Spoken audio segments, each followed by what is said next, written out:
Do you want to ensure that you don't burn in hell? Do you want to make it to paradise? Here are the most common ways you can make it to heaven according to the most prominent belief systems from around the world.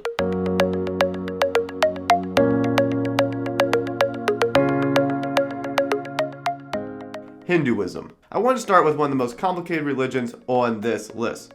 Because technically, Hindus don't necessarily believe in what monotheistic religions may consider a traditional heaven. They also don't believe there's one path to humans' end result. They believe there can be multiple paths to humans' final destination. Basically, Hindus believe that once a person reaches moksha, their spirit becomes one with Brahman. And Brahman, for a lack of a better term, is sort of like this universal God. And then once the human spirit becomes one with Brahman, they escape the cycle of birth and death and are no longer part of the reincarnation cycle. But how do you reach moksha exactly according to Hinduism? Well, basically, you reach moksha by developing good karma. And the more good karma you develop, outweighing any sort of evil or bad practices that you do, you get a better rebirth until eventually you reach moksha after probably several lifetimes. Of course, I am really boiling down thousands and thousands and thousands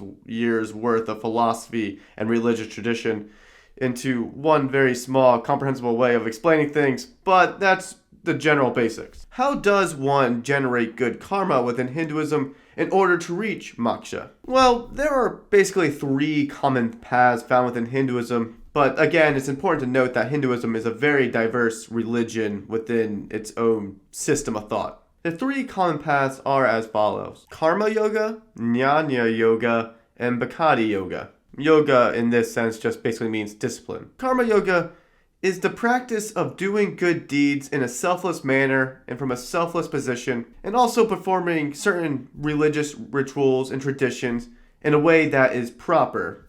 And doing such selfless acts and doing such good things, you develop good karma, eventually making it to moksha. And Jnana Yoga is more philosophical in nature. It means that you become more self-aware and wise about who you are with the help of gurus, and you normally try to see yourself in alignment with Brahman's spirit. This sort of self-awareness and wisdom and development will eventually help you reach moksha. Finally, Bhakti Yoga teaches that if you are full love and devotion towards basically one or two gods, that sort of love and devotion will eventually help you reach moksha. And it's important to note, people who follow these different yogas or these different disciplines believe that their yoga specifically alone can get you to moksha. So there are three common paths to heaven or moksha in the case of Hinduism. Taoism. Taoists in general are unconcerned with what happens after death. I mean, the whole point of Taoism is to become one with nature and to live an extremely balanced lifestyle, never going to the extremes in any way possible. But in general, many Taoists do believe that people are immortal and they will live on kind of like the Tao is immortal. So basically, as long as you live a balanced lifestyle and at peace with nature, your transition from life to death should be smooth, and your life to follow, or whatever follows, should be peaceful in accordance. There's not much more to say. Again, Taoists in general aren't really concerned with what happens after death. There are some interesting philosophies and discussions you can find if you dig deeper, but will basically wrap up the main premise of Taoism as far as heaven is concerned. So live a balanced lifestyle and be one in tune with nature and the Tao. Yoruba religion. The end goal of this religion is become one with Olodumare, the overarching god of their different pantheon of gods within the religion. Their concept of reincarnation in heaven is actually quite similar to Hinduism. They believe that your soul or your spirit will continue to live in different lifetimes, in different forms, throughout this earth until eventually becoming one with Olodumare. And again, it's a very similar concept as your end result is to become one with this overarching god or spirit. And even the approach to how to reach this oneness, there are similarities. But of course, it's not exactly the same. So how do you escape the reincarnation cycle in the Yoruba religion? Generally, you have to discover your purpose in life. What were you created for?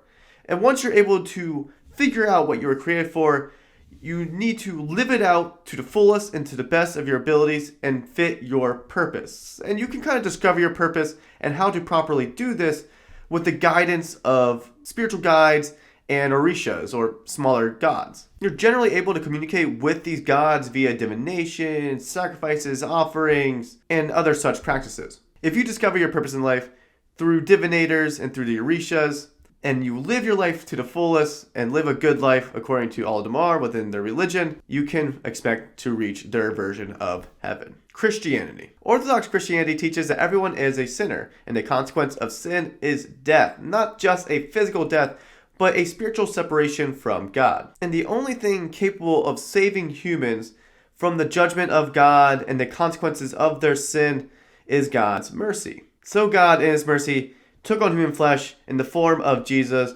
died the death that humans ought to have died to bear their sins, and then ended up rising again, showing that He's conquered death, and that anyone who believes and repents of their sins and trusts in Jesus as their Savior will also be able to overcome death through His name. And again, not overcoming just a physical death, but a spiritual separation from God. So in general, Christians believe if anyone acknowledges the fact that they're a sinner, repents of their sin before God, and accepts His sacrifice on their behalf, they will be saved, changed into a godlier person, and end up making it to heaven. And the Christian concept of heaven is a perfect place where Christians have a perfect unity with each other, basking in the glory of God and worshiping Him because their relationship with Him has been restored. And this will go on forever and ever in a very beautiful, luxurious place. And that is how you make it to heaven according to Christianity.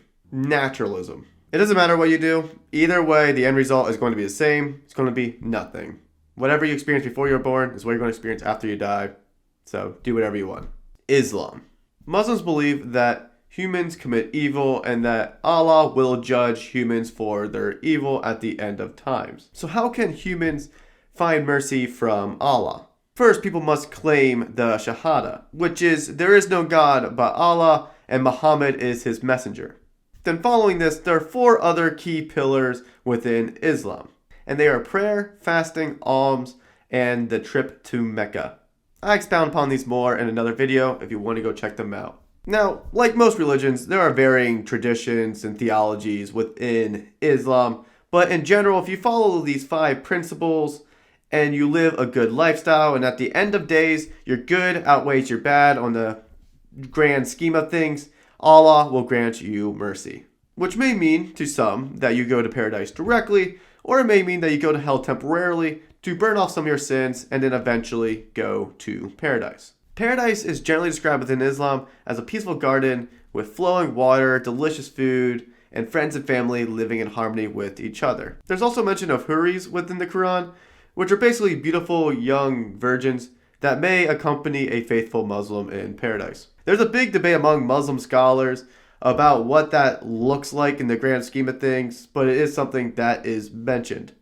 I'll let the scholars debate the details, but that is the general way to make it to heaven or make it to paradise in Islam. Judaism. From the outset, I want to mention that not all Jews believe there is a heaven and a hell.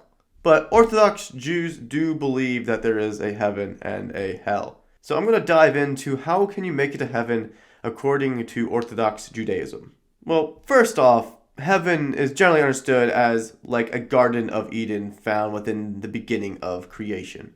And how you reach this garden is primarily through 7 principles. It's interesting to note also that you don't actually have to be a Jew to make it to heaven.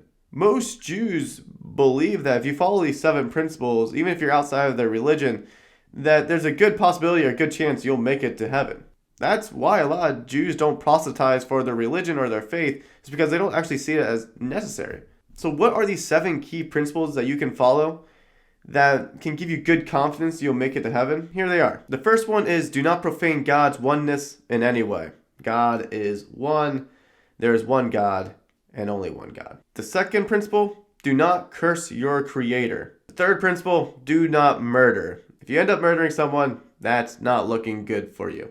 Principle number 4, do not eat the limb of a living animal. You can eat meat, you can eat dead animals, but you don't eat the limb of a living animal. Point number 5, Do not steal. Stealing's bad, and you should not do it. Point number 6, harness and channel the human libido properly. That means no incest, no rape, no homosexuality, nothing like that. Orthodox Judaism promotes a traditional sexual ethic. One man, one woman, in a marriage together, raising a family. Finally, establish courts of law and ensure justice in the world. So if a person follows those 7 principles and repent of the things they do wrong and continually tries to do good, there's a good possibility that they will make it to heaven. Buddhism. Buddhism, much like Hinduism and Yoruba religions, don't believe in a traditional monotheistic understanding of heaven. And also, like Yoruba religion and Hinduism, Buddhism often believes in the concept of reincarnation as well. The end result of this reincarnation cycle is ideally nirvana. Once someone reaches nirvana, they reach a state of non-self, escaping the reincarnation cycle. Many Buddhist philosophers have a hard time defining the word nirvana because a lot of them believe there's no frame of reference for what it actually is until you reach that state. But that is essentially what Buddhists believe. How does one reach nirvana? This is actually rather difficult, and most people can expect to take several lifetimes to reach nirvana. It's a very difficult thing to reach. But the basics are they have to follow the Eightfold Path. The Eightfold Path is as follows. Right view or right understanding. You have to properly understand reality. Right intention, the unselfish desire to reach enlightenment. Right speech, using speech in an appropriate and compassionate way. Right action, being ethical. Right livelihood, making a living through ethical means. Right effort, cultivating proper characteristics while also expelling non-proper characteristics. Right mindfulness, body and mind self-awareness. And finally, right concentration, meditative practices. If one follows the Eightfold Path and the many principles and rules of Buddhism properly, you can expect to reach nirvana. There are many other small religions out there that have different concepts and ways of reaching heaven. I mean, even within the religions I mentioned specifically, there are different subsectors and understandings and factions within those religions that would disagree with the points I made in this video. But this covers a wide swath of most of the major religions and what people believe. Let me know in the comments down below how you believe you can make it to heaven, if you believe in heaven at all. And thank you for watching. And friends, I hope to see you in heaven one day. And if you hope to see others in heaven as well, continue to go out there and light the world, my friends.